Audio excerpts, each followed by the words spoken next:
I remember reading a book a number of years ago where the author was very insistent that all we need is Jesus, and Jesus is enough, and we don't need anything but Jesus. We don't need these fancy formulas about Jesus. We don't need all of the church's theological musings. We just need Jesus. And that sort of argument, on the face of it, can sound really spiritual. I mean, who wants to disagree? What Christian wants to say, no, we don't need Jesus? Of course we need Jesus. Of course Jesus is enough. Of course Jesus is sufficient.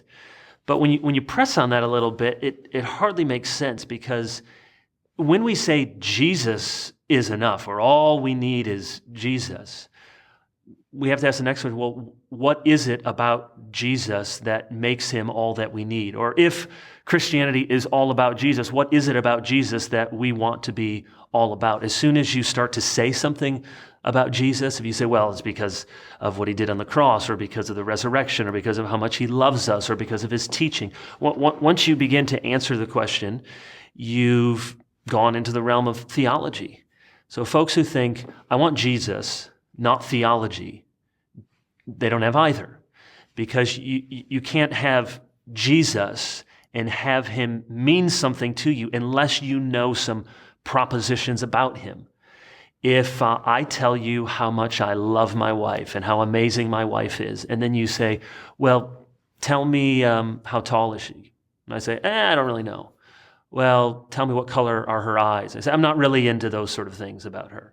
Well, not only would you question how much I really love her, you would wonder if I could pick her out in a crowd. I don't seem to know anything about her. I don't seem to know any propositions, any facts. Am I just speaking in vague generalities?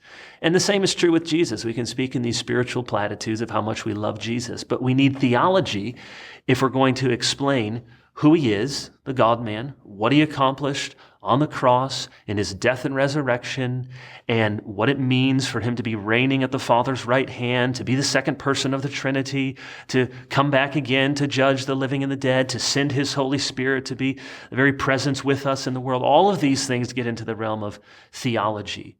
So there is no Jesus without some theological parameters and some robust filling out and filling up of what we mean about Jesus. And he himself taught this. Unless you know that I am he, unless you confess that I've come from the Father, all of these great declarations, the I am statements in the book of John, Jesus would not have had patience for people who said, I just want Jesus, you, and I'm not interested in learning about you, in understanding what sort of Messiah you are.